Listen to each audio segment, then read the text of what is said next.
तो दोस्तों आज हम लोग बात करने वाले हैं वर्चुअल गैलेक्सी इन्फोटेक लिमिटेड के बारे में। ये एक एसएमई आईपीओ है जो देखा जाए तो 9 मई से ओपन होने जा रहा है। तो आज दोस्तों इस वीडियो में हम लोग इस आईपीओ के कंप्लीट डिटेल के बारे में बात करेंगे एंड जानेंगे कि क्या हमें इस आईपीओ में अप्लाई करनी चाहिए या फिर नहीं करनी चाहिए। इसीलिए दोस्तों आप इस वीडियो के अंत तक बने रहें, क्योंकि इस वीडियो में हम लोग इस आईपीओ के हर एक एस्पेक्ट को डिटेल में डिस्कशन करने वाले हैं। वो या इस कंपनी के फंडामेंटल के बारे में हो गया, वैल्यूएशन के बारे में हो गया, या फिर इसके पीयर ग्रुप के बारे में हो गया। एंड दोस्तों इस वीडियो के लास्ट में हम लोग बात करेंगे इस आईपीओ के लेटेस्ट जीएमपी के बारे में एंड जानेंगे कि उस जीएमपी के बेसिस पे हमें इस आईपीओ में अप्लाई करनी चाहिए या फिर नहीं करनी चाहिए। तो आप बस इस वीडियो के अंत तक बने रहें ताकि आपको इस आईपीओ में अप्लाई करनी चाहिए या फिर नहीं करनी चाहिए उसका एक बेटर व्यू मिल सके। तो फिर चलिए बिना आपका समय गंवाए दोस्तों सीधा वीडियो में आगे बढ़ते हैं और सबसे पहले बात कर लेते हैं इस कंपनी के बिजनेस के बारे में कि आखिर ये कंपनी काम क्या करती है, इस कंपनी का मेन रेवेन्यू सोर्स क्या है। तो दोस्तों अगर बात करें इस कंपनी के बारे में तो ये एक आईटी सर्विस और कंसल्टेंसी कंपनी है जो महाराष्ट्र के नागपुर में बेस्ड है। ये कंपनी अलग अलग सेक्टर के लिए app development and event technology service provide करती है, जैसे banking and finance, e governance and enterprise resource planning. यानी दोस्तों अगर सिंपल में समझे तो ये एक ऐसी कंपनी है जो बैंक्स और बिजनेसेस के लिए सॉफ्टवेयर बनाती है। इनका मेन फोकस होता है काम को automatic and even customer service को इंप्रूव करना। इस कंपनी का दोस्तों एक मेन प्रोडक्ट है ई बैंकर, जो एक कोर बैंकिंग सॉफ्टवेयर सॉल्यूशन है। इससे बैंक अपना पूरा काम डिजिटल तरीके से इफिशिएंटली चला सकते हैं। यानी दोस्तों देखा जाए तो कुल मिला जुला के ये एक आईटी कंपनी है जो मेजरली बैंक के लिए काम करती है। कंपनी के पास अभी फिलहाल 300 से ज्यादा प्रोफेशनल्स है सब, जो क्लाइंट को high quality software service provide करता है सब। सो ओवरऑल दोस्तों मिला के देखा जाए तो ये एक आईटी कंपनी है जो मेजरली बैंक के लिए काम करती है। वहीं अब बात कर लेते हैं कंपनी के फंडामेंटल के बारे में। तो दोस्तों कंपनी फंडामेंटल वाइज भी आपको काफी अच्छा खासा लग सकती है, क्योंकि देखा जाए तो कंपनी के प्रॉफिट में एंड कंपनी के रेवेन्यू में आपको ईयर ऑन ईयर बेसिस पे काफी अच्छा ग्रोथ देखने को मिला है। एंड बात केवल दोस्तों इस कंपनी के पिछले प्रॉफिट के बारे में करें तो पिछले एक साल में इस कंपनी जो प्रॉफिट है वो ऑलमोस्ट 16 गुना के आसपास तक इंक्रीज हुआ है। यानी जहां FY23 में ये कंपनी केवल 72 लाख के प्रॉफिट में थी, वहीं FY24 के एंड तक ये कंपनी ऑलमोस्ट 16 करोड़ के आसपास प्रॉफिट जनरेट की थी। एंड फिलहाल दोस्तों बात करें FY25 के थर्ड क्वार्टर तक के बारे में, तो थर्ड क्वार्टर तक ये कंपनी ऑलरेडी 27 करोड़ के आसपास तक प्रॉफिट जनरेट कर चुकी है। यानी देखा जाए तो इस बार भी कंपनी का प्रॉफिट अगले साल की तुलना में डबल हो जाएगा, जो कि काफी अच्छा माना जाएगा इस कंपनी के लिए। यानी पिछले 2-3 साल में इस कंपनी जो प्रॉफिट है उसमें काफी अच्छा खासा इंक्रीज देखने को मिला है। बट वहीं दोस्तों अगर प्रॉफिट के तुलना में बात करें कंपनी के टोटल बोरोइंग के बारे में, तो फिलहाल कंपनी के पास अभी 38 करोड़ का उधारी पड़ा हुआ है। यानी फिलहाल देखा जाए तो कंपनी के ऊपर थोड़ा सा लोन ज्यादा है। वहीं इसका ROE 53%, ROC 31%, profit margin 26% and debt to equity 0.93 का है। मतलब दोस्तों अगर ओवरऑल बात करें तो ओवरऑल कंपनी फंडामेंटल वाइज तो काफी अच्छी है, क्योंकि कंपनी के ऊपर थोड़ा सा तो लोन है, बट इस आईपीओ से ये कंपनी जो भी फंड रेज करेगी उसमें से कुछ पैसा ये कंपनी अपने लोन चुकाने के लिए भी यूज करेगी, जो देखा जाए तो काफी अच्छा माना जाएगा इस आईपीओ के लिए। यानी देखा जाए दोस्तों तो ओवरऑल फंडामेंटल वाइज तो सही है, बट हमें फंडामेंटल से मतलब नहीं होगा, हमें देखना होगा इसका वैल्यूएशन कि क्या ये कंपनी जो है वो अपना आईपीओ अच्छे वैल्यूएशन पे लेके आ रही है या फिर नहीं आ रही है। तो चलिए एक बार बात कर लेते हैं हम इसके वैल्यूएशन के बारे में। तो दोस्तों देखा जाए तो फिलहाल ये जो आईपीओ है वो 21 के पी पे मार्केट में आ रही है। तो अगर इसका कंपेयर हम इसके पीयर ग्रुप के साथ करें तो आप यहाँ पे देख सकते हैं कि इसका पीयर ग्रुप जैसे Wiffin solution, network people service and trust fintech limited है। एंड इसमें से देखा जाए तो सबसे कम पीई आपको वर्चुअल गैलेक्सी का ही देखने को मिलेगा, जो कि ऑलमोस्ट 21 का है। उसके बाद विपिन सॉल्यूशन का 216 के आसपास देखने को मिलेगा, जबकि नेटवर्क पीपल का जो पी रेशियो है वो ऑलमोस्ट 200 के आसपास है। यानी दोस्तों ये company P ratio wise and earning per share wise भी अपने पीर कंपटीटर से काफी अच्छी है। सो ये जो कंपनी है वैल्यूएशन वाइज भी आपको काफी अच्छा मिल रही है एंड फंडामेंटल वाइज भी आपको काफी अच्छा लग सकती है। सो ये तो हो गया दोस्तों इसके वैल्यूएशन एंड फंडामेंटल के बारे में। सो चलिए अब हम लोग बात कर लेते हैं इस आईपीओ कुछ डिटेल के बारे में। तो ये जो आईपीओ है वो 9 मई से 14 मई के बीच में ओपन रहेगा, जिसका प्राइस बैंड 135 रुपए से लेकर 142 रुपए पर शेयर रखा गया है। एंड बात दोस्तों करें इस आईपीओ टोटल इशू साइज के बारे में, तो इसका total issue size almost 93 crore के आसपास होने वाला है, जो पूरा का पूरा फ्रेश इशू होगा।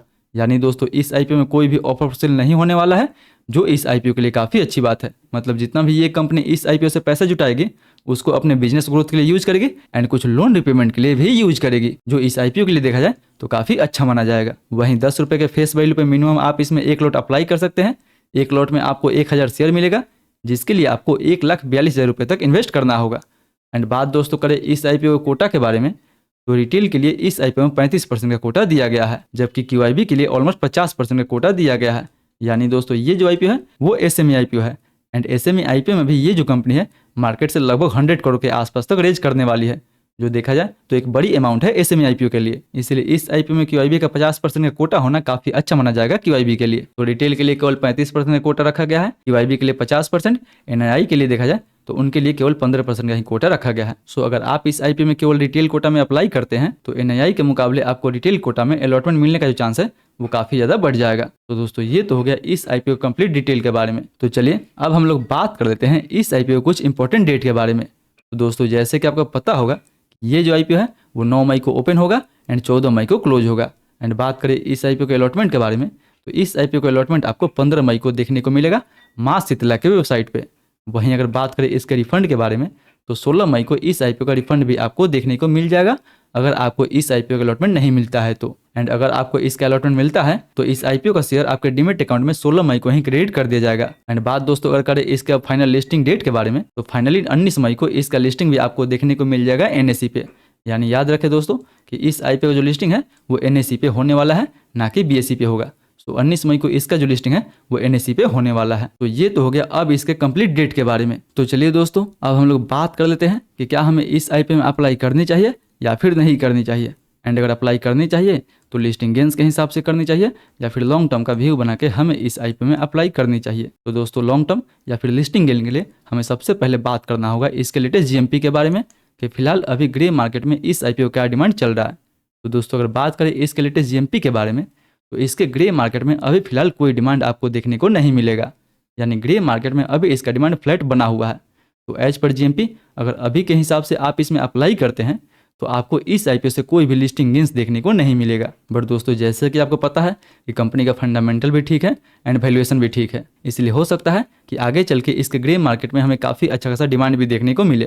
तो याद रखें कि अगर आपको लिस्टिंग गेंस के लिए अप्लाई करना है तो अगर इसके जीएमपी में 40% के आसपास डिमांड हो तो वहीं आपको इस आईपीओ में लिस्टिंग गेंस के लिए अप्लाई करना है, अदरवाइज आपको इस आईपीओ में अवॉइड कर देनी है। बट अगर आपको इस कंपनी का फंडामेंटल, वैल्यूएशन एंड बिजनेस सब सही लग रहा है तब आप इस आईपीओ में लॉन्ग टर्म के लिए भी अप्लाई कर सकते हैं अपना रिस्क को देखते हुए। क्योंकि दोस्तों देखा जाए तो कंपनी का फंडामेंटल तो ठीक है, वैल्यूएशन भी ठीक है, बट ये कंपनी जिस सेक्टर में काम करती है उस सेक्टर में ऑलरेडी कंपटीशन काफी ज्यादा बढ़ चुका है, जिसकी वजह से ऐसी छोटी कंपनी को मार्केट में ग्रोथ करने के लिए काफी ज्यादा कंपटीशन का सामना करना पड़ सकता है। सो याद रखें कि ये एक स्मॉल कैप कंपनी है जिसका मार्केट कैप ऑलमोस्ट 350 करोड़ के आसपास है, इसलिए इसमें रिस्क भी ज्यादा है तो आपको रिवार्ड भी ज्यादा देखने को मिल सकता है। सो आप चाहे तो इस आईपीओ में अपना रिस्क एंड रिवार्ड को देखते हुए लॉन्ग टर्म के लिए भी अप्लाई कर सकते हैं। बट फिलहाल दोस्तों अगर मैं अपना बात करूं तो मैं इस आईपीओ में केवल लिस्टिंग गेंस के लिए अप्लाई करने वाला हूं, वो भी जब इसके जीएमपी में 40% के ऊपर डिमांड होगा तो। बिकॉज दोस्तों देखा जाए तो हमने जितना भी इस कंपनी के पीर को एनालिसिस किया है उन सभी में हमें पास्ट में तो काफी अच्छा खासा ग्रोथ देखने को मिला है, बट वो सभी कंपनी अपने ऑल टाइम हाई से काफी ज्यादा अभी गिर चुकी है।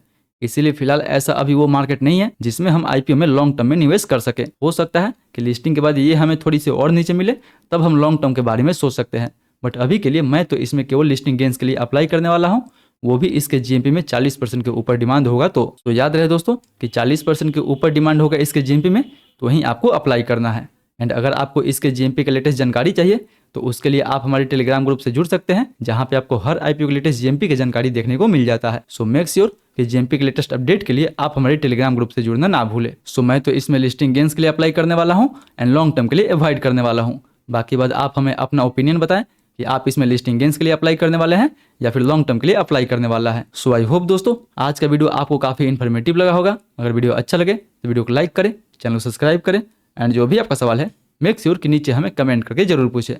मैं कोशिश करूंगा कि आपके सवाल का 20 मिनट के अंदर रिप्लाई दे सकूं। फिर मिलते हैं अगले वीडियो में, तब तक के लिए आप इस वीडियो को टैप करके बजाज फाइनेंस का split ratio and bonus ratio के बारे में देखना ना भूलें।